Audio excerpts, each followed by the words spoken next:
자, 이번에는 과태료 중에 나머지 부분들 좀 살펴볼게요. 그 중에 하나가 바로 연수교육입니다. 연수교육은 아시겠지만 우리가 실무적으로 홀수 차트 진행하는 연수교육과 짝수 차트 진행하는 연수교육으로 아실 수 있죠. 네. 한 가지 분명한 거는 연수교육도 마찬가지예요. 이거 관련돼서 얘기들이 많이 나오는데 예전에는 한국공인중개사협회에서 연수교육을 진행을 하다가 지금은 시군구청에서 연수교육을 진행하는 형태로 넘어가 있는 상태입니다. 그러다 보니까 어떤 일이 생기냐면 내가 연수교육을 받았는지 안 받았는지를 협회에서는 몰라요. 협회에서는 몰라요. 그래서 내가 올해가 대상자인지 아닌지 깜빡하죠. 매년 하는 건 모르겠는데 2년에 한 번씩 하다 보니까. 그래서 협회에서는 모르니까요. 이 부분도 역시 여러분이 직접 챙기셔야 되는 부분이라는 거. 그나마 다행인 거는 우편물이라도 보내주니까 또는 문자라도 오니까 그나마 챙기는 걸 할 수 있는데 아까도 말씀드렸다시피 공제 가입하는 거 누구도 우리에게 알려줘야 할 의무가 없어요. 없어요. 마찬가지입니다. 연수교육도 마찬가지입니다. 누구도 연수교육을 받아야 한다고 알려줘야 할 의무가 없어요. 여러분이 챙기셔야 됩니다. 여러분이. 그래서 이거 관련돼서 지금 자꾸 얘기들이 나오더라고요. 실제 과태료를 내신 분들도 있습니다. 깜빡해서요. 자, 또 하나 볼게요. 연수교육이 내년부터 바뀐다고 얘기들이 나오고 있는데 지금은 8시간이잖아요. 그렇죠? 근데 16시간으로 바뀐다는 얘기가 있습니다. 왜? 연수교육 그런 말씀들 하시던데요. 아, 무상교육에 기회를 많이 제공해 줬으면 좋겠다라고 말씀하지 말지 그러셨어요. 네? 설문조사에는 그렇게 얘기해 놓고. 그 다음에 또 하나는 전세사고. 우리 전세사기에 연루된 우리는 전세사고죠. 전세사고 좀 안 만들지 그러셨어요. 네. 자꾸 거기에 연루가 되니까 자꾸 이렇게 교육만 늘어나는데 억울하죠. 문 닫고 오셔야 되잖아요. 근데 문 닫고 오는 걸 누가 보상해 줄 거야? 에 대한 부분들은 있죠. 공인중개사에게는 권리는 없고 의무만 많은 것 같아서 늘 좀 부담이 가중되는 것도 사실입니다. 또 하나는 공인중개사의 의무가 막 증가하고 있다 보니까 요새 부동산 안 하려고 그래요. 시작을 안 하려고 그러더라고 아예. 그거 좀 다행이죠. 네.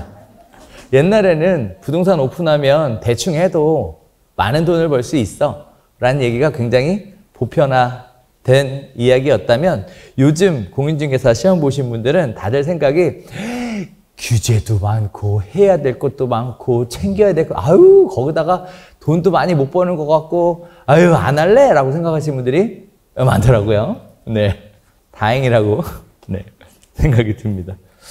자, 이번에 볼 내용은 확인설명서 중에 과태료에 관련된 부분입니다. 과태료에 관련된 부분.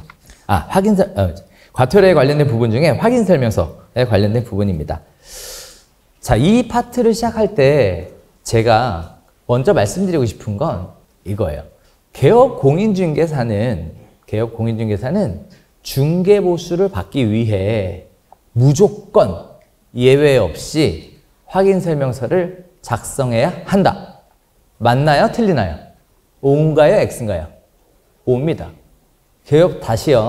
개업 공인중개사는 중개보수를 받기 위해서는 반드시 확인설명서를 작성하셔야 합니다. 됐죠? 두 번째입니다. 두 번째, 그렇다면 개업 공인중개사가 법에서 보장한 중개보수를 받으려면 확인설명서를 성실 정확하게 작성할 수 있어야 합니다. O인가요? X인가요? O죠. 자, 세 번째입니다. 중개사무소가 거래계약을 체결하면 확인설명서를 3년간 보관해야 할 의무가 있습니다. O인가요? X인가요? O죠. 중개사무소는 단속을 나오면 문 닫고 도망갑니다. 왜죠? 확인설명서 때문입니다. 다른 이유 하나도 없습니다. 제가 보기에는 이놈의 확인설명서가 99%를 차지하는 것 같아요. 자, 시작하면서부터 어마무시한 내용이 시작됩니다.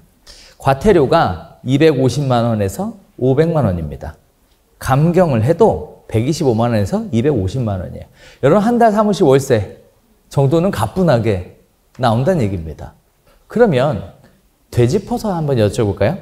여러분 혹시 확인설명서 완벽하게 작성할 줄 아세요? 그러면 이렇게 얘기할 수 있네요. 개업 공인중개사로서 당당하게 중개보수를 청구할 권리가 없는 거네요. 이렇게 연결 지을 수도 있겠죠. 저도 이제 중개를 하다 보니까 공동중개를 해요. 공동중개 하다 보면 이제 물건지 부동산에서 그 계약서하고 확인설명서 초안을 작성해서 보내주시잖아요. 볼 때마다 느끼는 건데, 도망가는 이유를 알겠더라고요. 할 때마다 느끼는 건데, 참고로 저는 양타는 거의 안 하고 공동만 하는데, 하다 보면 보이더라고요. 그런 것들이. 왜 그런가? 이번 시간에 꼼꼼하게 한번 살펴보겠습니다. 참고로 확인설명서에 관련된 전반적인 내용을 다 알려드릴 수는 없고요. 확인설명서에 관련돼서 문제가 많이 발생하는 내용들은 찝어서 알려드릴 거예요. 특히 그 개정된 확인설명서 기준으로 해서 어떤 것들을 챙겨야 되는지에 대한 부분을 알려드릴 테니까 이번 시간 눈 반짝반짝 해가시면서 잘 체크해 보시면 좋겠습니다. 자, 또 이 얘기가 나옵니다. 거래계약, 가계약일이 계약 체결일이고 계약서를 작성하는 일이 계약서 작성일이고 그러면 도대체 실거래가 신고는 뭘 기준으로 할 거고 광고는 뭘 기준으로 할 거고 계약서 작성을 할 때 계약서 작성일이 가계약일인지 계약서 작성일은 또 계약서 작성일인지 뭐 이런 식의 얘기들이 굉장히 많이 나오는데 이거 관련돼서 일단 먼저 이해하셔야 되는 내용은 공인중개사법 25조입니다. 거기다 별표 3개 쳐놓으시고 시작하면서부터 나오죠. 꼼꼼하게 한번 볼게요. 여러분의 그 어휘력을 한번 보겠습니다. 문해력이라고 하나요? 문해력을 한번 보겠습니다. 자, 볼게요. 25조에 이렇게 나옵니다.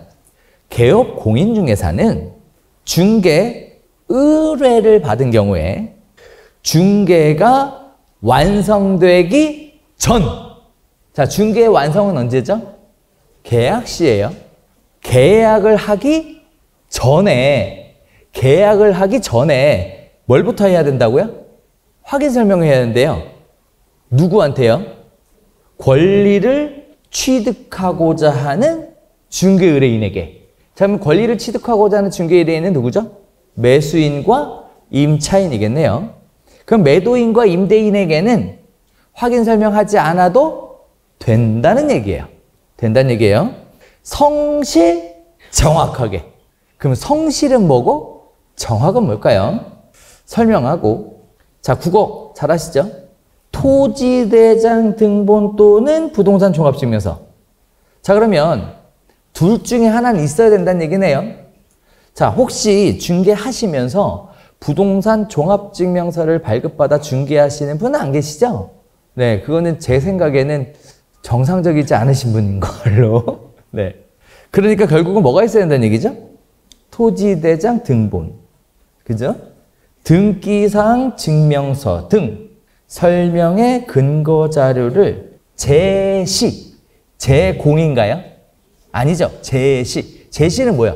보여줘야 한다는 얘기죠.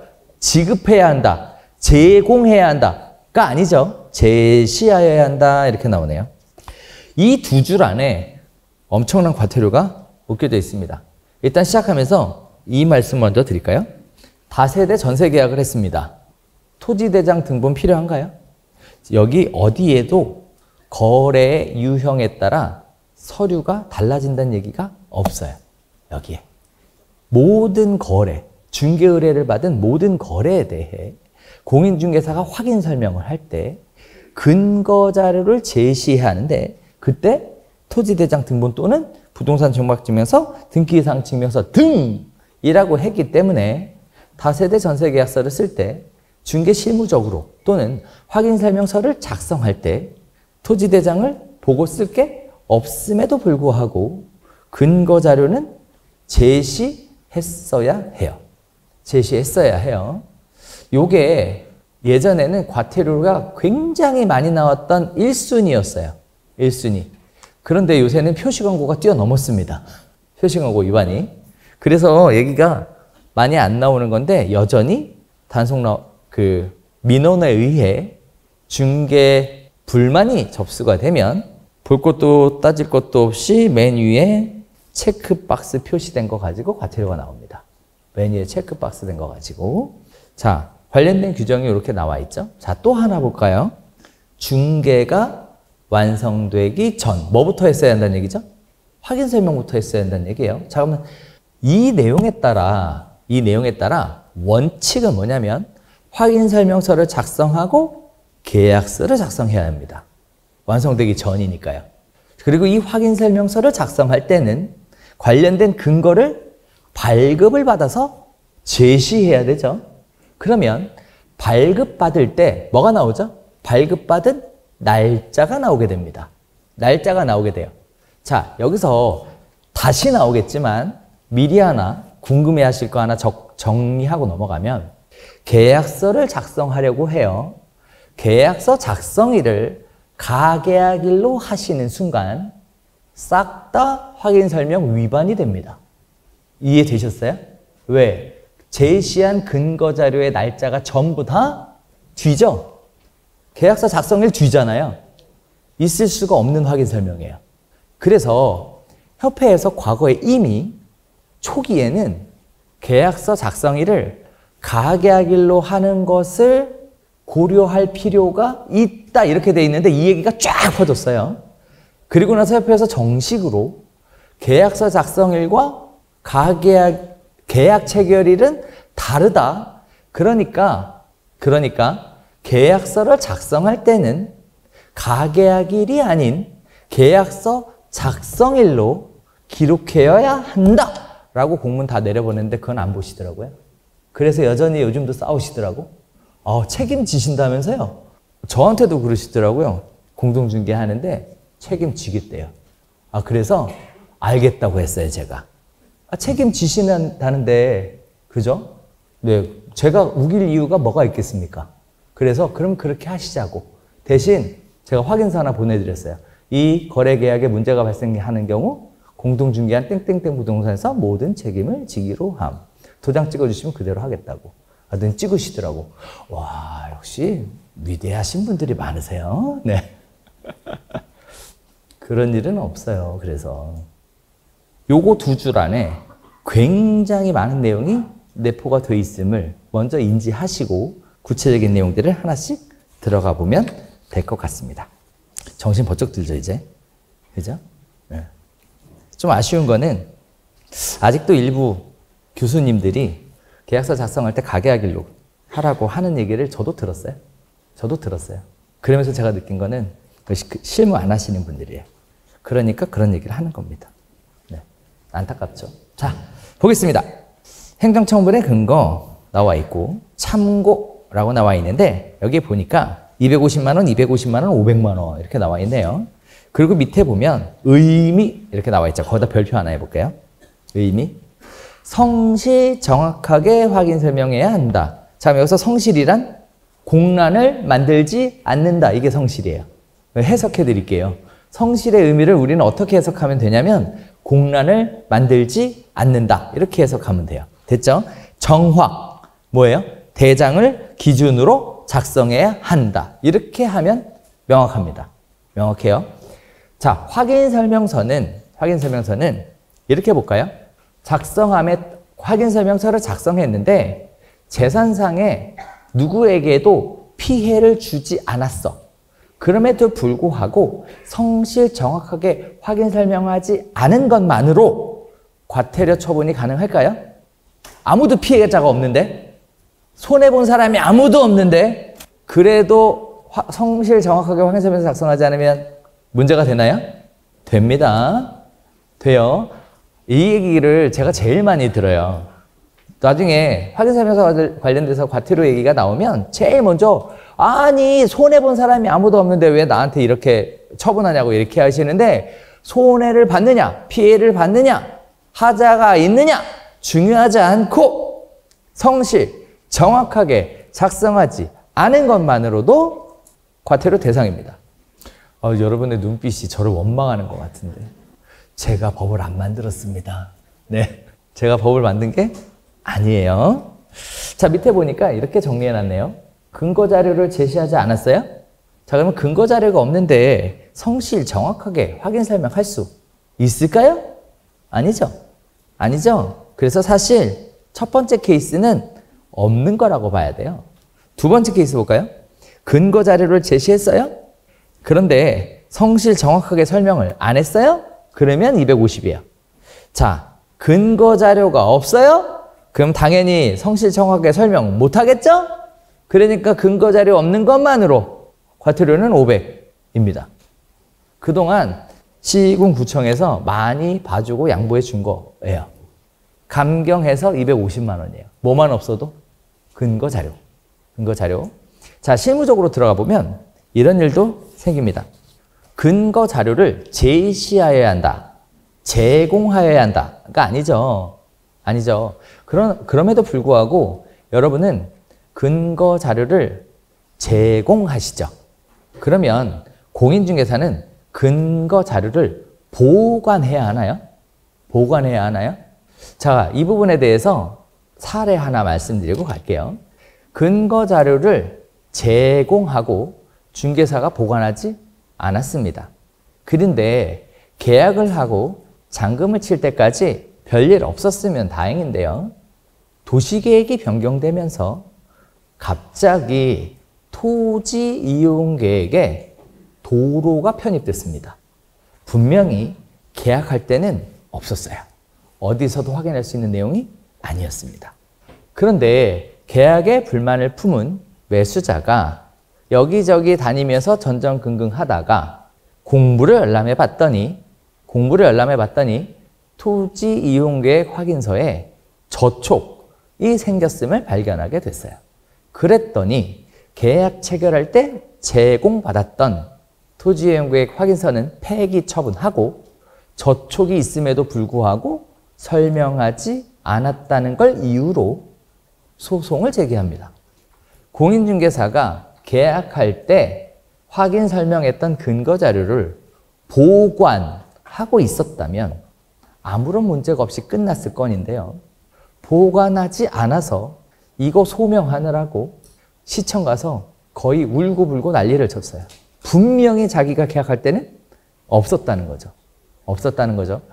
이 케이스는 정말 운 좋게도 담당 공무원의 적극적인 협조로 인해 계약 체결하는 당시에는 없었음을 입증하는 근거 자료를 제시해줘서 넘어갈 수 있었습니다만 그런 협조를 기대하기는 사실상 어렵기 때문에 근거 자료를 보관해야 하는 의무가 없음에도 불구하고 보관하는 게 좋습니다.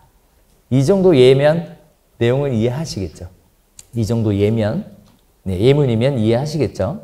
그러니 실무에서는 근거 자료를 제공함으로써 내가 이 중개를 위해, 이 계약을 위해, 당신을 위해 한 게 많습니다 라고 보여주는 역할도 하고 역으로 나는 이 서류를 한 부 더 보관함으로써 나 자신을 지키는 역할도 해준다라는 거예요.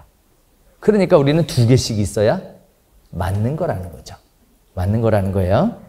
자, 법의 원칙과 실무의 차이점을 같이 설명했으니까 여러분이 어떤 선택을 하시든지 그건 여러분이 권리입니다. 제가 뭐라고 할 부분은 아니에요.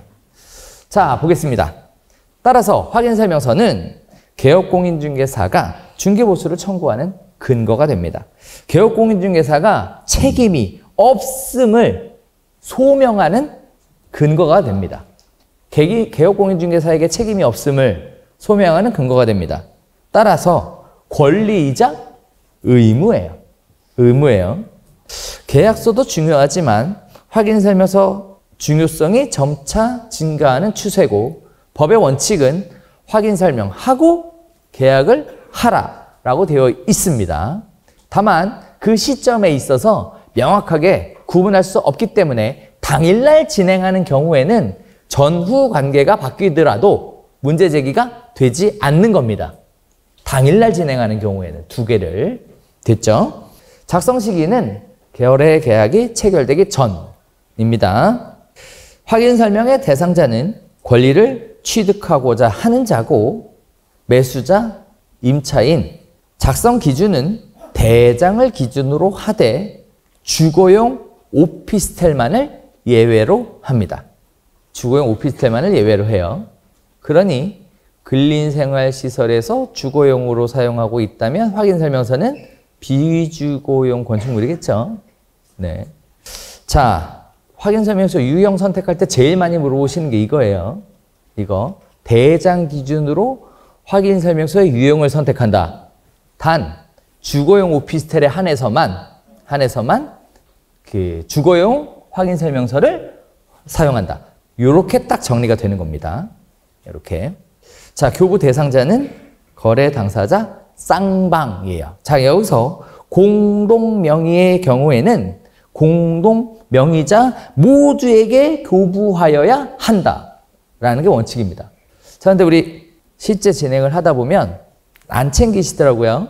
공동명의자면 부부가 같이 공동명의를 가지고 있으면 계약할 때 둘 다 와야 되나요? 한 사람만 와도 되나요? 아, 둘 다 와야 되죠? 네, 그죠? 근데 한 사람이 안 오면 뭐가 필요하죠? 위임장. 그래서 그렇게 위임장 잘 받고 계약하시죠? 네, 왜 또 웃어요? 잘 알고 계시면서. 자, 이거 실무하고는 조금, 오늘 실무 연수교육하고는 조금 벗어난 내용이지만 위임장이라는 건 당사자 간의 거래 당사자의 의사를 명확하게 확인할 수 있는 방법이 별도로 없을 때, 즉 핸드폰으로 영상통화 안 될 때에 사용했던 방식이에요. 근데 지금은 당사자 확인이 명확하게 되죠. 영상통화 되시죠? 이따가 전자계약도 잠깐 얘기하겠지만 전자계약도 비대면 계약 가능하시잖아요. 그럼 상대방이 거래 당사자 본인인지 어떻게 확인하죠? 휴대폰 인증받죠? 네. 얼굴 봤어요? 안 봤어요? 안 봤죠? 위임장 받으셨어요? 안 받았어요? 안 받았죠? 그래도 가능하죠? 즉 본인 확인, 본인의 의사를 명확하게 확인할 수 있는 방법만 있으면 과거처럼 위임장, 뭐 인감증명서, 무슨 인감도장 뭐 이런 거가 사실상은 없어도 본인의 의사만 명확하게 확인시켜 줄 수 있다고 한다면 법원에서 위임받았으면 인정받을 수 있어요. 대신 명확한 근거가 있으셔야 돼요. 그리고 또 선 넘으면 안 되니까 명확한 근거가 있으셔야 돼요. 녹취록 또는 전화, 문자, 카톡. 그럼 상대방이 그 사람 본인임을 확인하기 위해서 문자나 카톡으로 신분증을 보내고 받아서 내용을 확인했다. 같은 것들 또는 영상통화 같은 명확한 근거가 있어야 되는 거예요. 네. 거래계약서 작성할 때 당사자 확인이 안 돼서 손해배상이나 중개사고가 생기는 케이스가 굉장히 많아요. 실제 많습니다. 당사자 확인이 명확하게 되지 않아서. 좀 이따 얘기하겠지만 당사자 확인이 명확하게 안 된 케이스는 또 뭐가 있죠? 신탁이에요. 신탁. 자, 관련된 부분들이 있습니다. 자, 또 보겠습니다. 공동중개니까 거래 당사자에게 모두에게 기입하는 거예요. 제공하는 거예요. 네, 그러니까 실제 공동중개고 공동명이면 계약서 작성, 발급의 개수가 엄청 늘어나요. 얼마 전에 올 초군요. 올 초에 계약 하나 하는데 상속받으셨어. 자녀분이 6명인데 공동중개였거든요. 계약서 철이 몇 개가 나갔나 모르겠어요. 네. 자, 보관기간은 3년이고 가계약 시 확인설명서를 작성하지 않아도 되는 것은 않아도 돼요. 행정처분의 대상이 안 돼요. 그건 법제처의 유권 해석 때문이에요. 법에 나와 있는 게 아니라. 가계약은 계약이 유효하게 성립된 거 맞죠? 그러니까 거래 완성이죠? 그러면 확인설명서를 제공했어야 하죠? 근데 가계약이라는 현실상 확인설명서를 제공할 수 없는 상황이잖아요? 그래서 법제처에서 걔만 예외로 인정해 준 거예요. 가계약에 대해서만. 됐죠? 자, 확인설명서 볼까요? 여러분이 많이 실수하는 것들을 제가 번호를 매겨놨습니다. 제일 먼저 일단 바뀐 거 하나는 주거용 오피스텔이 추가가 됐다는 건 알고 계시죠? 이거는 사실상 주거용으로 사용되고 있는 오피스텔을 의미하는 거라는 것도 알고 계시죠? 알고 계시죠? 자, 다음에 1번. 아까 뭐라 그랬죠? 성실 정확하게 확인 설명할 때 토지대장 등본 또는 부동산 종합증명서, 부동산 등기사항 증명서 등이니까 저기에 어떤 서류를 제시하였는지 체크가 돼 주어야 하는데 이 부분이 까다롭죠. 아까 설명드렸던 내용의 기본 서류고요. 추가적으로 임대차 할 때 필요한 서류 따로, 매매할 때 필요한 서류 따로 각각의 상황에 따라 서류가 더 늘어났죠. 이따가 정리된 표가 나옵니다. 자, 다음에 내진 설계 적용 여부와 내진 능력. 아까 우리 보여드렸죠. 표제부에 나옵니다. 자, 2번 볼까요? 등기부 기재사항이라고 나오죠. 등기부 기재사항. 자, 여기에 소유자에 대한 내용을 작성해야 해. 그러면 소유자의 이름과 생년월일과 주소는 실제 신분증에 있는 주소를 기입해야 할까요? 아니면 등기부 등본에 나온 그대로 기입해야 될까요? 네, 후자인 거 알고 계시죠? 후자인 거 알고 계시죠? 등기부 등본에 나와 있는 내용을 그대로 기입하기만 하면 돼요. 그대로 기입하시기만 하면 돼요.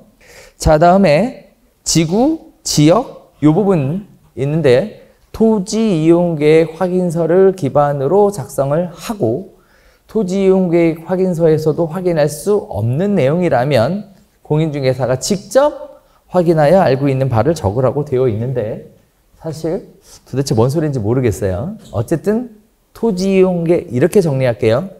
토지 이용계획 확인서에 나와 있는 내용은 싹 다 여기다가 적는다 라고 생각하면 깔끔해요. 이걸 따지지 말자고요. 잘 생각해봐요. 토지 이용계획 확인서에 있었어. 그런데 빼먹고 안 적었어. 문제가 되죠. 근데 토지 이용계획 확인서에 확인 설명서에 적지 않아도 내용까지 있었어. 적지 않아도 내용이 있는데도 불구하고 적었어. 문제 되나요? 안 되잖아요. 안 되잖아요. 그러니까 일단 적고보자. 자, 또 이런 얘기 나와요. 어떤 항목을 어디에 적어야 하나요? 구역도 헷갈리고 지구도 헷갈리고 다 헷갈리는데 라고 자꾸 질문하시는 분들이 있으신데요. 어디를 봐도 무슨 내용을 어디에 적어야 한다 100% 설명되어 있는 곳이 없어요. 자, 이렇게 정리할게요. 일단 적자 아무데나. 어디다가 적었다고 문제 제기할 수 있는 근거를 갖고 얘기할 수 있는 사람이 없어요. 대한민국에. 이해됐어요? 그러니까 이렇게 정리해요. 토지 이용계획 확인서에 있는 건 어떻게 해서든 다 구겨서 적어보자. 어디다가 적었는지는 중요하지 않다. 적었느냐 안 적었느냐가 중요할 뿐이다. 이렇게 정리하면 깔끔합니다. 됐죠? 하다 보면 나름대로 공부 좀 하시면 늘어요. 여기 사실 어지간한 90% 정도는 어디에 넣어야 되는지 명확하게 찾을 수 있어요. 알 수 있어요. 근데 그것까지 가시면 너무 공법 손뗀 지 오래되셨잖아요. 그죠? 그래서 너무 복잡하니까 그냥 이렇게 하시는 것만으로도 대부분의 리스크는 피해 나갈 수 있습니다. 자, 3번 볼까요? 3번 내용이 확 다 바뀌어버렸죠. 네, 요거는 이따가 따로 설명을 드릴게요. 어쨌든 엄청 복잡합니다. 자, 여기서 중간에 이런 내용이 나오죠. 개업공인중개사가 임대차 확인사항을 임대인 및 임차인에게 설명하였음을 확인함이라고 해서 오른쪽에 서명 또는 날인하는 곳이 생겼죠. 그죠? 근데 여기에는 개업공인중개사의 서명 및 날인이 아니라 서명 또는 날인이라고 되어 있네요. 그죠? 자, 다음에 4번 관리비에 대한 항목이었어요. 표시광고할 때는 관리비를 안 쓸 수 있는 4가지 이유가 있었지만 확인설명서에는 관리비가 무조건 들어가 줘야 돼요. 근데 여러분이 관리비를 확인할 수 없었다면 그 내용은 어디에다 적는다고요? 10번, 6번, 여러분 교재에는 6번 동그라미 쳐 있는 다음 장에 나오죠. 실제 권리관계 또는 공시되지 않은 물건의 권리사항에 기록해 주어야 한다. 자, 5번 볼게요. 취득 시 부담할 조세의 종류 및 세율. 자, 얘는 임대차는 중요하지 않지만 언제 중요하죠? 매매, 취득세 중과에 대한 부분이 아직도 시행되고 있죠. 자, 그래서 취득세가 중과됨에도 불구하고 기본세율을 적어놨어요. 문제 없을까요? 취득세가 중과되는 거래임에도 불구하고 기본세율을 적어 놓으셨어요. 문제 없나요?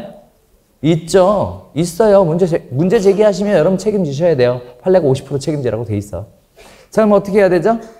주택수가 몇 개인지 알아야 되는데 솔직히 주택수 정확하게 알 수가 없죠. 더럽게 복잡하게 돼 있죠. 그러면 어디다가 적어요? 또 10번에다가 매수자의 진술에 의해 취득세 관련된 부분이 작성됐다라고 적어놔야 알 수 있죠. 뭐 알려주지 않는데 어떻게 적습니까? 계약할 때 우리가 알려주지 않는데. 그죠? 그러면 또 어떤 분들은 이런 분들 계시더라고요. 공인중개사에게 거래 당사자의 주택수를 확인할 수 있는 권한을 달라. 선순임차인을 확인할 수 있는 권한을 달라. 전입세대 열람원을 확인할 수 있는 권한을 달라. 하시는 분들이 가끔 계시는데 권한을 주는 순간 의무가 돼요. 지금은 뭐 하면 되죠?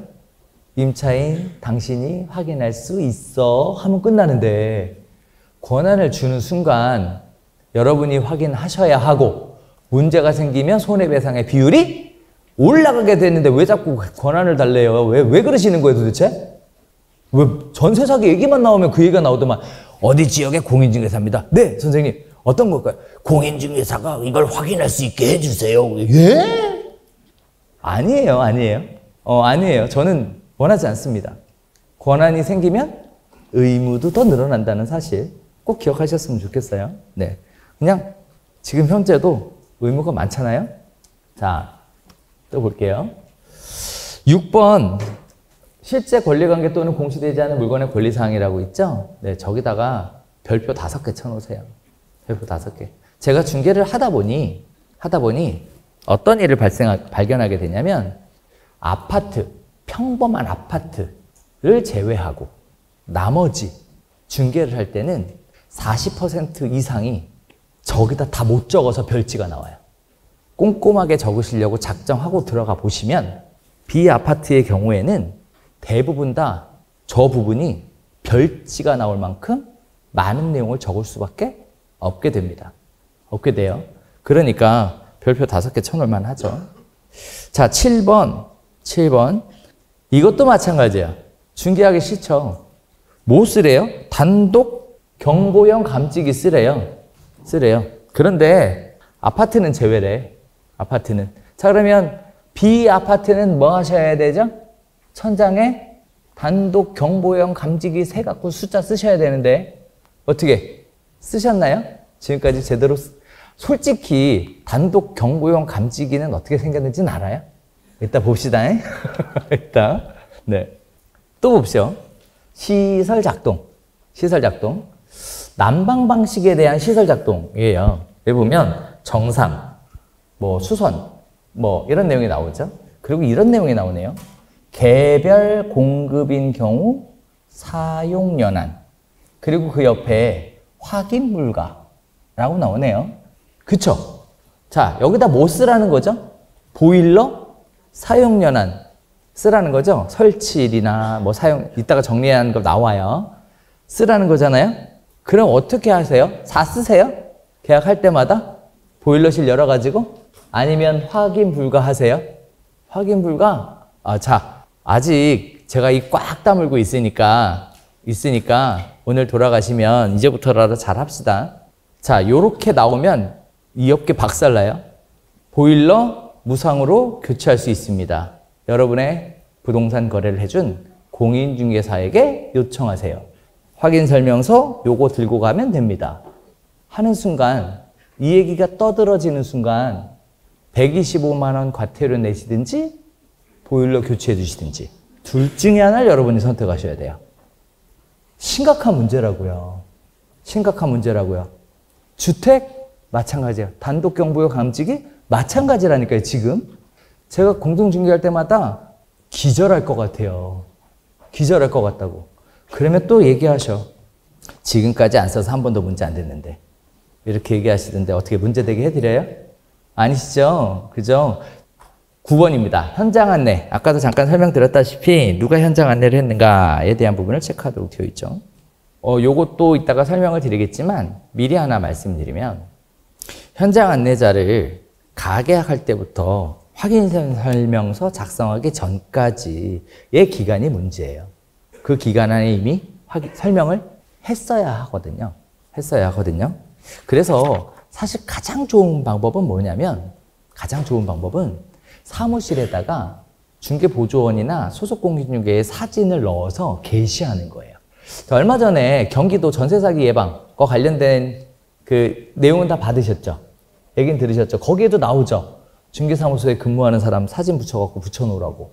그죠? 그런데 문제가 딱 하나 있어요. 뭐가 문제냐면, 그러면 직원들이 다 그만둬, 창피해서. 그죠? 그게 현실적으로는 필요한 건 알겠지만, 현실적으로는 적용하기가 쉽지 않다라는 부분이에요. 그러면 어떻게 하는 게 좋을까요? 두 번째 방법은 근무하는 책상 위에다가 올려놓는 방법이에요. 근데 그러려면 뭐 해야 되냐면, 책상에 사람이 앉아 있었어야 돼. 자, 세 번째 방법은 뭘까요? 소속공인중개사나 중개보조원에게 명찰을 만들어 주는 거예요. 실제 우리가 시군구청에서 명찰을 만들어 주지만 계곡만 만들어 주잖아요. 그래서 소속공인중개사 중개보조원의 경우에는 여러분이 만들어 주시면 됩니다. 그럼 생각해 봐야죠.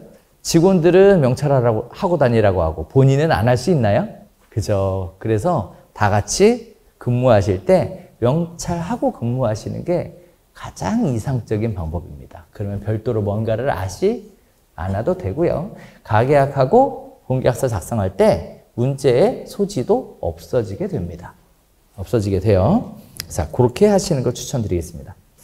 자, 확인 설명서를 컴퓨터 프로그램으로 작성하시는 경우에는 내용이 안 나오지만 실제 법제처에서 다운받아 보면 이와 같이 작성 방법이라는 게 나옵니다. 자, 여기 내용을 한번 꼼꼼하게 보시면 제일 좋은데요. 잘 안 보이긴 하지만 꼭 한번 보시는 거 추천을 드려요. 작성 방법이 나와 있습니다. 자, 또 볼게요. 설명의 근거 자료입니다. 제일 먼저 뭐라고 되어 있냐면 등기 권리증이라고 나오죠? 자, 이제부터 하나씩 파헤쳐 볼 거예요. 문제가 많은 부분들만 1, 2, 3, 4, 5, 6, 7, 8, 9라고 아까 숫자 말씀드렸죠? 강의 교재에도 그 숫자에 맞춰서 설명이 되어 있습니다. 1입니다. 설명의 근거 자료죠.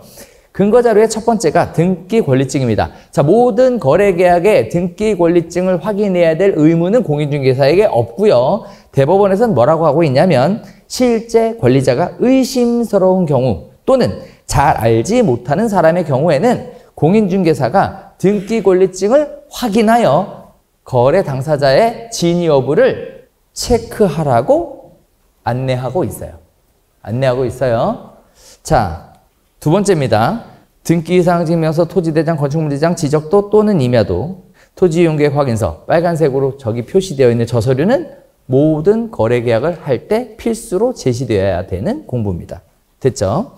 자, 그리고 확정일자 부여현황, 전입세대 확인서, 국세 납세 증명서, 지방세 납세 증명서는 임대차 계약에만 의무적으로 확인되어야 하는 서류입니다만 우리가 확인할 수가 없기 때문에 임차인에게 당신이 확인할 수 있음을 알려줘야 하고 확인하는 방법에 대해 설명하도록 되어 있습니다. 자, 기타에 대해서는 신분증이 첨부가 보통 되죠. 그래서 주민등록증 진위 여부 확인 이런 거 있고요. 또는 환지예정 증명원 같은 것들이 기타 서류로 들어가게 됩니다. 또 신탁원부 이것도 기타 서류로 들어가셔야 돼요.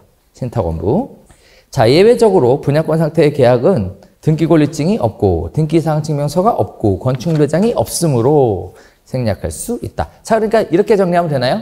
실제 들어가서 뛸 수 있는 서류는 다 띄는 거고 못 띄는 서류는 그때는 첨부하지 않아도 된다라고 정리하면 되겠습니다.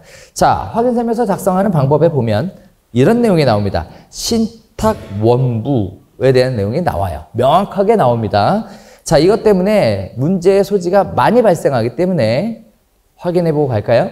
신탁 등기된 부동산 임대차 계약 시 개업 공인중개사가 신탁원부를 발급받고 신탁 부동산의 임대차 계약 조건을 확인하여 함에도 불구하고 임차인에게 신탁원부를 제시하지 않고 설명하지 않고 임대차 계약 후 임차인이 수탁자에게 임차 목적물 명도 소송을 거쳐 임차 목적물을 인도하고 임대보증금을 제대로 받지 못하는 경우가 발생하는 경우 개업공인중개사는 신탁원부를 제시하여 중개대상물 권리관계를 제대로 설명하지 않았다는 사실만으로 과태료 500만 원입니다. 자, 과태료 처분과 별개로 민사소송에서 임차인의 보증금의 일부를 변상하라는 판결까지 같이 나옵니다. 별도라는 거죠. 자, 신탁원부 어떻게 열람하죠? 신탁원부 인터넷 등기소에 가시면 지금은 가능하죠. 저희 모르시는 분들 많으실 텐데 인터넷 등기소에 들어가서 신탁원부를 발급받을 수, 열람할 수 있습니다. 이렇게 하려면 조건이 있죠. 신탁원부라고 안 나오죠. 뭐라고 나와요? 영구보존문서라고 나오죠. 있는 경우에만 나와요. 신탁원부가 있는 경우에만 표시가 돼서 체크하실 수 있어요. 첫 번째. 두 번째, 저는 안 나오던데요? 하시는 분들을 위해 또 말씀드리면 대법원 인터넷 등기소에 등기를 열람 또는 발급할 때 로그인 하세요? 임시 로그인 하세요? 임시 로그인 하시면 안 나와요.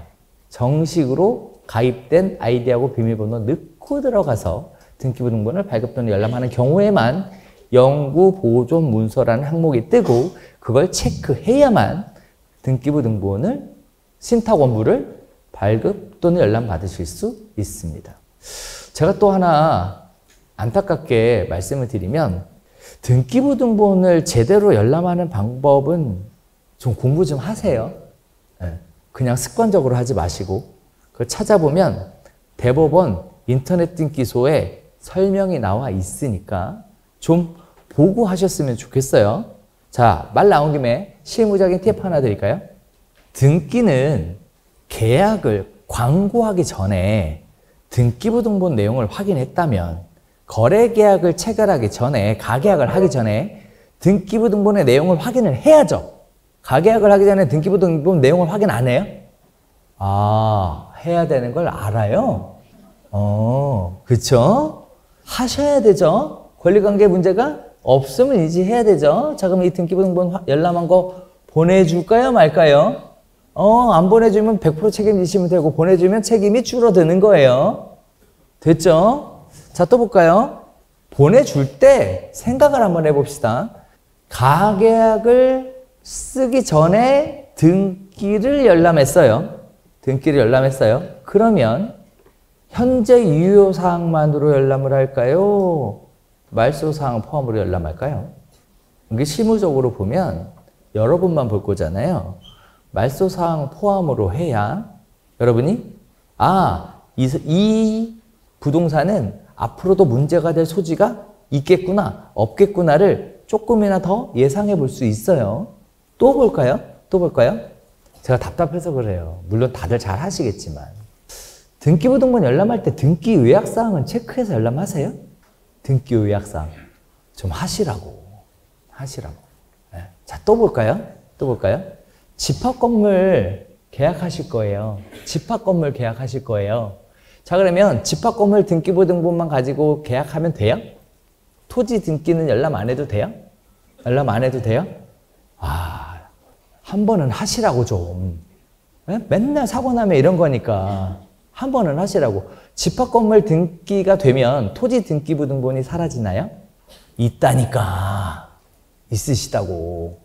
그냥 관성에 젖어갖고 늘 하던 대로 좀 하지 마시고 좀 제발 좀 확인 좀 하셔가지고 좀 우리도 좀 전문가다운 대우 좀 받아봅시다 좀.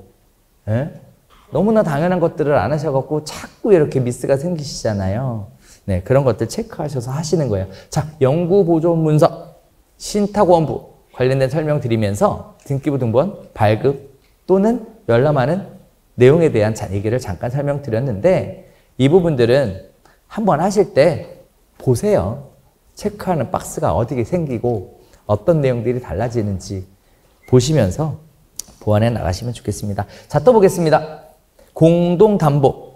자, 공동담보는 왜 생기는지 알죠? 네, 담보 목적물이 담보가치에 미치지 않는 경우 여러 개의 담보 목적물을 하나로 목록으로 공동담보 목록으로 만들어서 대출을 받는 경우, 그죠? 자, 이러면 하나의 부동산뿐만 아니라 다른 부동산의 대출도 같이 엮여서 문제가 동시에 발생할 수 있음을 알고 계시죠? 그죠? 자, 그래서 대상물건에 공동담보가 설정되어 있는 경우에는 공동담보 목록 밑줄 이거 확인 설명하셔야 됩니다. 공동담보 목록 확인 설명하셔야 됩니다. 자, 등기부등본 열람할 때 공동담보 목록 나오나요? 나오죠. 언제? 체크해야만 나와요. 체크해야만.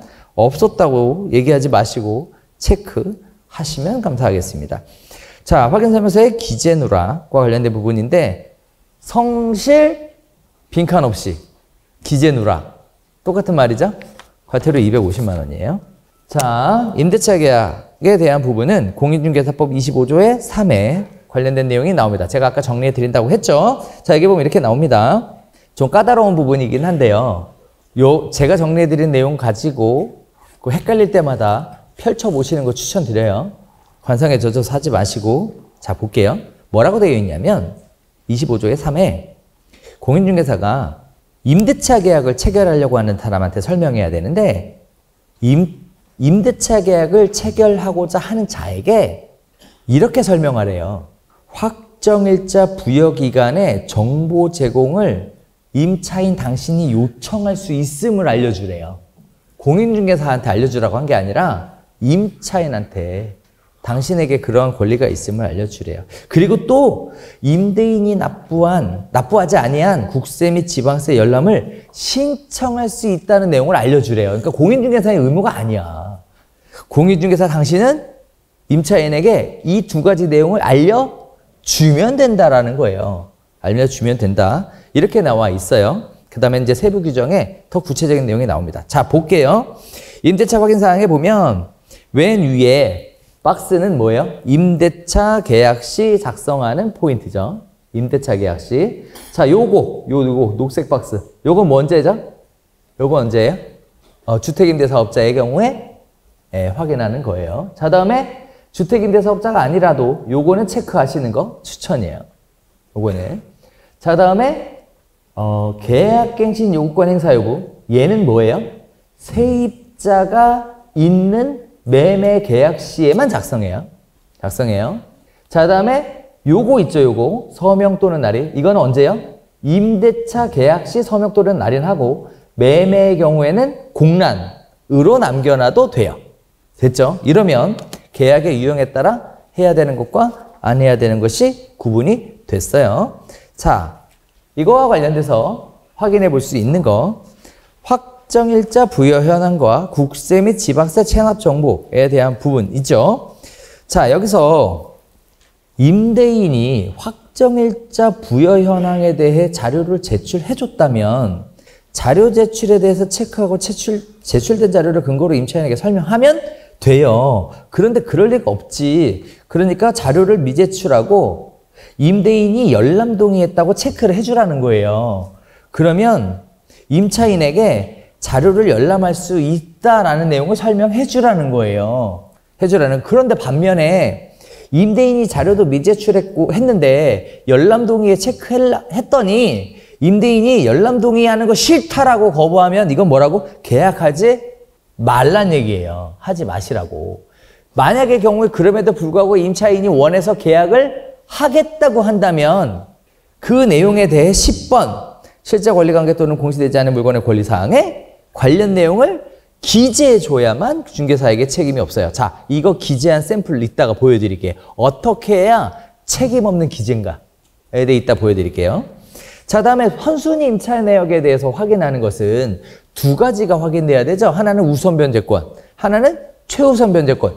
두 가지가 확인돼야 되는 거잖아요. 자, 우선 변제권에 대한 확인은 뭘로 확인해요?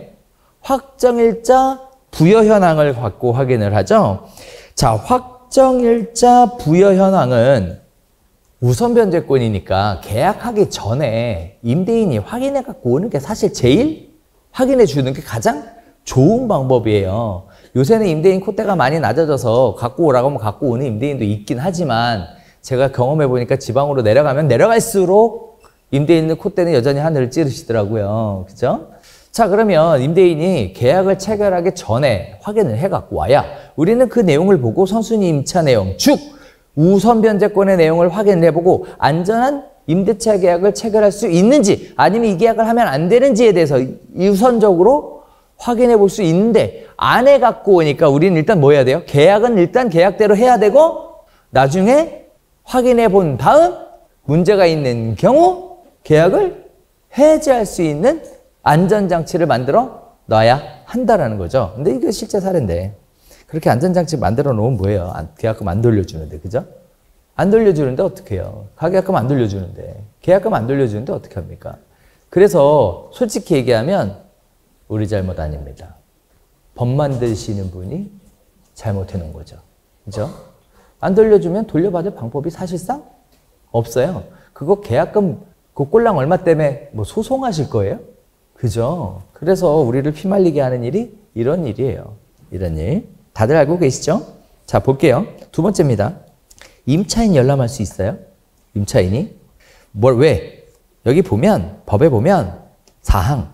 임대차 계약을 체결하려는 자는, 계약을 체결하기 전에 임차인이 선순위 세입자인 확정일자 부여 현황을 확인할 수 있대.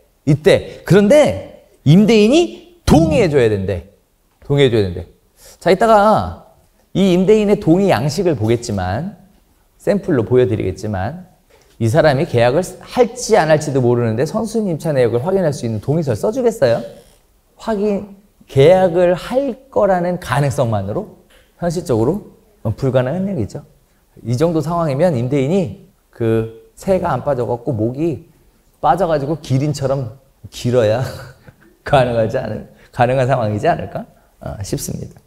자, 임대차 계약 기간 중에 있는 사람이라면 인터넷 등기소에서 500원 내고 열람할 수 있어요.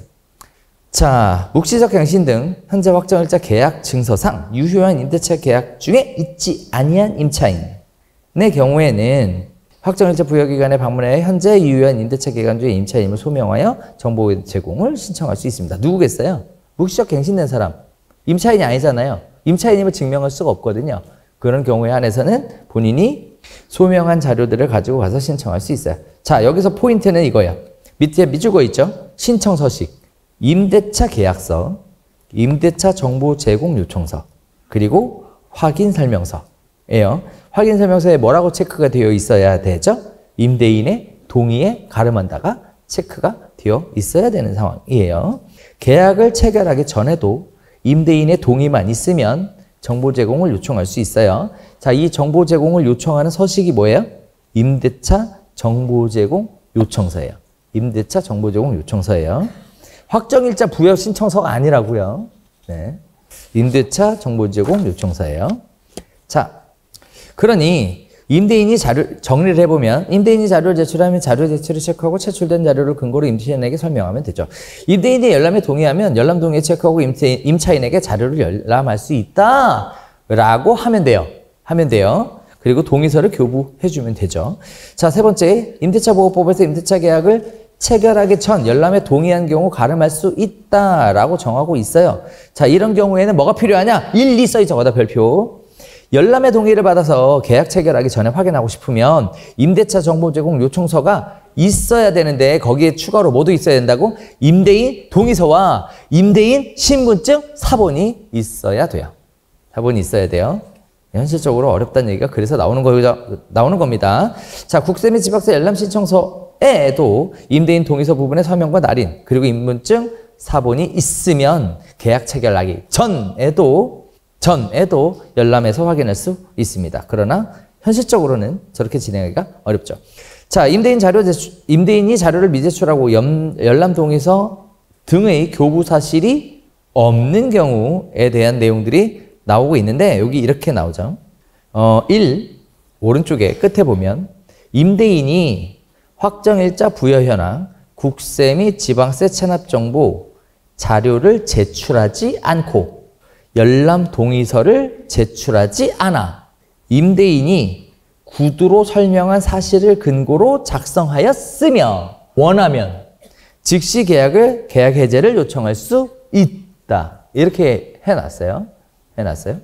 이렇게 쓰셔야 된다고요? 어디다가? 10번, 확인 설명서 10번.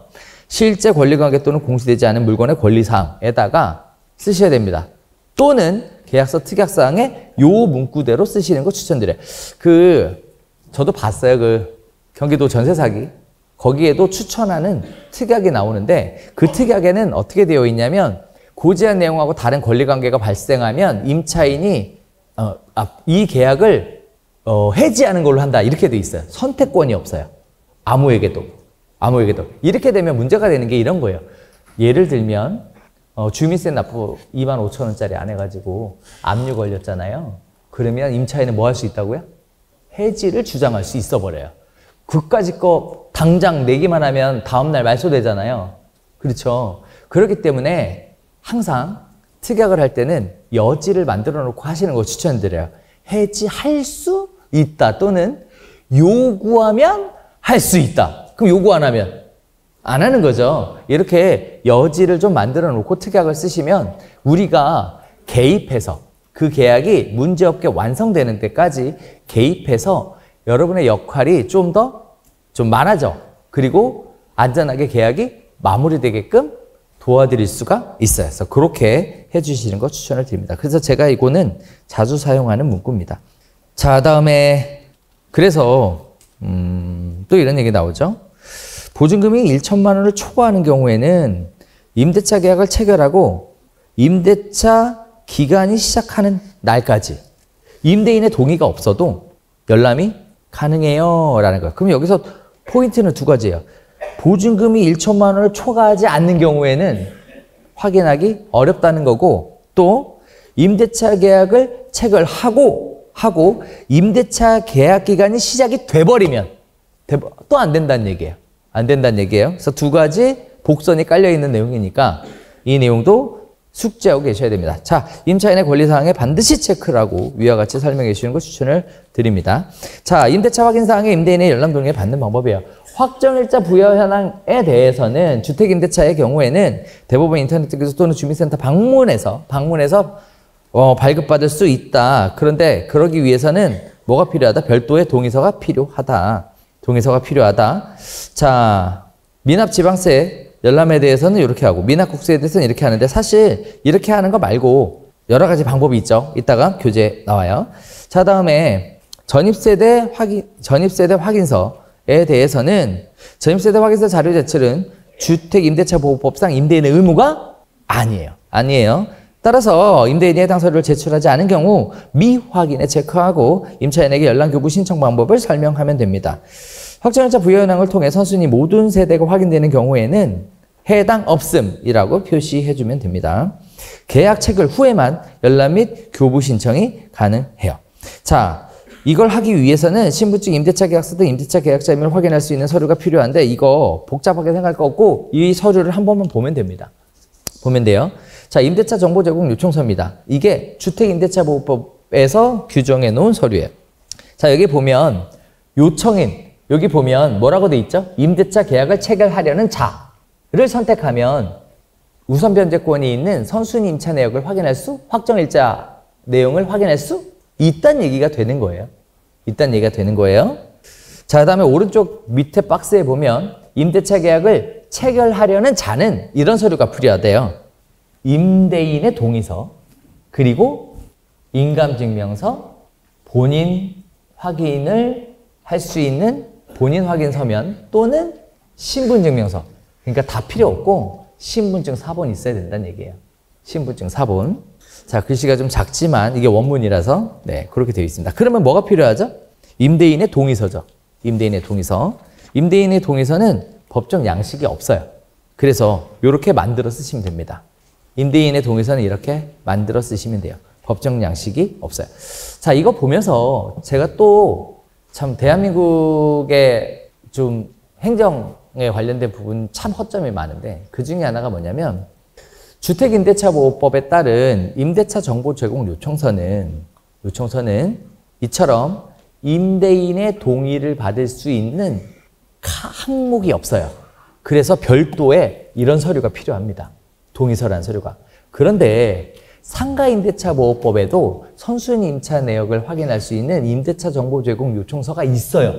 근데 거기는 임대인의 동의서가 양식 안에 들어가 있어요. 그냥 거기다 사인만 하면 돼요. 이처럼 똑같은 임대차 정보 제공 요청서인데 주택과 상가가 좀 다르게 적용되고 있으면 조금 좀 답답한 부분이라고 보여집니다. 자, 또 마찬가지입니다. 미납국세 열람신청서, 미납지방세 열람신청서에도 보면 임대인의 동의가 필요한 경우에 대해 나와 있고요. 그래서 아예 임대인한테 이름과 서명을 아예 사인을 받아버리라고 되어 있어요. 그러니까 사실 임차인 당신 선순위 임차 내역 확인할 수 있어 라고 알려준다고 임차인이 주민센터 가서 잘 확인을 하던가요? 결국 다시 오잖아요. 그러면 다시 오면 다시 설명해야 되잖아요. 일단 법적으로는 그렇게 알려주기만 해도 문제는 없어요. 하지만 다시 오면 다시 설명해야 돼. 피곤하잖아. 그러니까 일단 계약을 해놓고 일단 임대인을 보낸 다음에 계약을 해놓고 계약이 마무리되기 전에 이러한 서류 필요하니까 미리 사인 좀 해달라고 해서 계약할 때 아예 저 서류에 사인까지 받아버리면 여러분이 일이 줄어들죠. 복잡한 일이. 그리고 챙겨주면 임차인 입장에서는 안전하게 거래할 수가 있겠죠. 본인이 직접 확인할 권리를 알려주고 확인할 수 있는 동의까지 받아줬음에도 불구하고 확인하지 않은 것은 중개사에게 책임이 없죠. 왜? 중개사의 권리가 아니기 때문이에요. 선순위 임차 내역을 확인할 수 있는 권리가 중개사에게 없기 때문이라고요. 그래서 여러분 사무실에 뭐가 있어야 돼요? 그 중개 잘 하시는 분들은 그 사무실에 임대차 정보 제공 요청서, 임대인 동의서, 국세 및 지방세 그 열람 신청서 각각 하나씩 이렇게 해서 4개의 서류를 사무실에 구비해 놓고 계시는 분들이 계세요. 그러다 보니까 요새 계속 말이 나와요. 무슨 말? 아파트가 쉽다. 이런 말이 계속 나와요. 주택은 이거 다 챙겨야 돼, 지금. 장난이 아니죠. 9번입니다. 국세 및 증여세 체납 정보. 임대인이 제시해야 되는데 임대인 제시 안 하죠. 그러면 이제 어떻게 해야 돼요? 여러 가지 방법이 있어요. 1. 안심전세 2.0 앱에 들어가서 확인해 보는 방법이 있는데 임대인이 로그인해야 돼요. 우리가 확인하는 게 아니라. 네, 아무 의미가 없죠. 자, 그다음에 또 하나는 네이버 전자증명서. 임대인이 본인 핸드폰에 들어가서 네이버 로그인해서 전자증명서 가서 보여줘야 돼요. 그러니까 이것도 임대인 협조가 없으면 확인이 안 되죠. 그러면 사실 국세 및 지방세 체납 여부를 계약하기 전에 확인할 방법은 없어? 있죠. 어디서? 한방에서 하면 되죠. 얼마죠? 900원인가요? 990원이죠? 돈 내면 되더라. 990원. 이거 혹시 안 하세요? 안 하시는구나. 네. 안 하시는군요. 네, 알겠어요. 안 하셔도 되죠, 뭐. 임차인 당신이 확인할 수 있어만 정확하게 해주시면 되고, 네. 거기에 따라 진행하셔도 되기는 해요. 그런데, 우리는 이런 생각을 해볼 필요는 있어요. 이거는 돈을 버는 것과 관련된 부분인데, 중개보수를 안 깎이고, 또는 중개보수에 관련돼서 고객과 협의 과정에서 원만하게 협의하려면 가장 이상적인 방법은 뭘까요? 라고 저한테 물으신다면 저는 이렇게 얘기하겠어요. 내가 이 중개를 성사시키기 위해서 얼마나 많은 노력을 했는지를 최대한 많이 어필하겠어요. 그래서 저런 990원 주고 저 서류 하나 떼어가지고 설명하면서 뭐라고 얘기해요? 제가 이 계약의 안전한 계약을 위해서 다른 부동산에서 안 하는 이런 서류를 제 사비로 열람을 해서 설명드리고 있는 겁니다. 라고 말씀을 드림으로써 내가 뭔가 더 많은 노력을 했음을 알려줄 것 같아요. 저 같으면. 그래서 실제 저 그렇게 하고 있고. 그렇게 하시는 게 훨씬 더 좋은 방법이겠죠. 자, 지금까지 뭐 했냐? 우선 변제권 했어요. 그 이제 뭐 남았죠? 최우선 변제권 남았죠. 자, 최우선 변제권은 뭘로 확인한다? 전입세대 확인서로 확인한다. 자, 그러면 전입세대 확인서에 관련된 부분은 임대인의 의무사항이 아니며 임대인이 해당 서류를 제출하지 않는 경우 미확인에 체크하고 임차인 당신이 열람 교부 신청할 수 있음을 알려주면 되더라 라는 거예요. 알려주면 되더라. 자, 여기서 필요한 건 뭐죠? 제출 서류죠. 신분증명서, 임대차 계약서 등 임대차 계약자임을 확인할 수 있는 자료만 있으면 돼요. 쉽죠, 이거는. 신분증 가지고 계약서 가지고 가면 된다는 얘기죠. 네.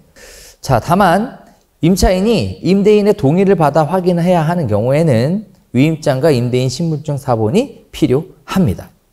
자, 확정일자 부여 현황과 전입세대 확인서의 발급은 임차주택이 공실인 경우에도 확정일자와 대항력을 갖춘 임차인이 있을 수 있기 때문에 반드시 확인하셔야 합니다. 공실이니까 없다고 넘어가시면 안 됩니다. 자, 최우선 변제금은 다들 아시는 것처럼 최우선 변제금을 기록하도록 되어 있죠. 자, 여기에 기준은 임대차 계약 시 근저당권 등 선순위 담보물권이 설정되어 있는 경우에는 선순위 담보물권의 설정 당시에 소액 임차인의 범위 및 최우선 변제금을 쓰시는 거예요. 자, 여기서 선순위 담보물권이란 근저당권, 담보가 등기, 확정일자 부임차권, 임차권 등기, 임대차 등기, 전세권을 의미합니다. 자, 복수의 저당권이 있는 경우에는 먼저 설정된 저당권 기준의 날짜를 확인하셔야 되고요. 선순위 담보물권이 없고 등기상 깨끗해. 그러면 선순위 임차인이 확정일자 받은 날을 기준으로 쓰셔야 됩니다. 선순위 담보물권 및 임차인이 없는 경우에만 계약서 작성일을 기준으로 작성하셔야 됩니다. 됐죠? 됐죠? 잘 하고 계셨죠? 자, 최우선 변제금 확인은 어서 하죠? 어서 하죠? 사무실에 전부 다 최우선 변제금 표는 다 깔아 놓으셨죠? 그죠? 네, 그렇게 하시는 거 추천을 드려요. 이게 자동화가 안 되더라고, 해보니까. 등기가 워낙에 복잡해서. 가끔 네이버에다가 최우선 변제금 검색하셔가지고 거기 나와 있는 표 가지고 쓰시는 분들이 계시던데 제가 지난달에 확인해 보니까 절반이 틀려요. 그 표가. 직접 확인하세요. 자, 그럼 그 표는 어디 있죠? 좀 이따 보여드릴게요. 진짜 최우선 변제금은 어디 나와서 확인하는 걸까요? 혹시 아세요? 최우선 변제금. 공식적으로 발표되는 데가 있을 거 아니에요. 네, 좀 이따 보여드릴게요. 자, 전입세대 열람 또는 교부 신청서는 이렇게 생겼어요. 여기 보면 위임한 자와 위임한 자에 대해서 나오죠. 그리고 오른쪽 위에 제출 서류 관련된 부분이 나오게 됩니다. 그러면 이제 또 하나의 서류를 사무실에 갖춰놓을 필요가 있겠네요. 뭐? 전입세대 확인서 열람 또는 교부 신청서. 그죠? 자, 최우선 변제금 어디서 확인하나요? 여러분이 엄청나게 매일매일 자주자주 방문하시는 대법원 인터넷 등기소에서 확인이 가능합니다. 여기가 오리지널입니다. 여기가 오리지널이에요. 자, 그래서 여기 들어가시면 그 소액 임차인 안내 눌러서 오른쪽에 보면 저런 표가 나오는데 여러분이 인터넷에서 또는 어디서 주워받은 그 표에는 선순위 최우선 변제금 표가 굉장히 심플하게 되어 있겠지만 실제 들어가서 보시면 복잡합니다. 복잡해요. 그러니까 그 심플한 표 믿고 가시면 안 됩니다. 안 돼요. 자, 제가 또 하나 이따가 설명드릴 건데 조금 땡겨서 하나만 더 설명드릴까요? 요즘 어떤 분위기냐면 문제가 생기죠? 그러죠? 그러면 변호사를 찾아가죠? 그러면 변호사가 소송하기 전에 중개사 같이 걸어버려요. 그냥 시작하면서 동시에 같이 걸어요. 그래서 변호사 사무실에 앉아가지고 여러분이 작성한 확인설명서 오류를 찾습니다. 앉아갖고 직원시켜가지고. 네, 그래서 무조건 피고로 같이 엮이니까 이런 일이 발생하지 않으려면 꼼꼼하고 확실하게 확인설명서가 작성돼 주셨어야 해요. 자, 지금까지 설명드린 내용을 쭉 다 요약하면 이런 표로 정리해 볼 수 있습니다. 헷갈리신다. 그러면 이 표를 잘 이렇게 귀를 접어 놓으셨다가 이 표를 가지고 확인해 보시는 게 좋겠죠. 자, 계약갱신 요구권 행사 여부에 대한 부분인데 계약갱신 요구권 행사 여부 확인서가 오른쪽에 나와 있지만 얘는 법정 양식이 아닙니다. 여기서 중요한 건 뭐죠? 불행사. 오른쪽 중간에 불행사 보이세요? 이 불행사가 중요해요. 불행사. 계약갱신 요구권을 사용하지 않겠다라고 임차인이 불행사라고 하면 진짜 임차인 서명을 받아라 라고 되어 있죠. 자, 임차인이 불행사 했다가 나중에 번복할 수 있나요? 할 수 있죠. 자, 관리비 관리비는 아까 다 설명을 드렸으니까 간단하게만 볼게요. 관리비에 대한 부분은 확인 설명서를 작성할 때는 누락돼서는 안 되고 반드시 다 들어가야 되죠. 원래 원칙은 뭐예요? 관리비 고지서나 임대인의 진술, 아파트는 K 아파트 공동주택 관리정보 시스템에서 확인하셔야 됩니다. 저게 원칙이에요. 원칙. 그러나 현저하게 차이 나는 경우가 아니라면 사실상 문제가 안 되기 때문에 그렇게 예민하게 반응하실 필요는 없다까지 아까 설명드렸죠.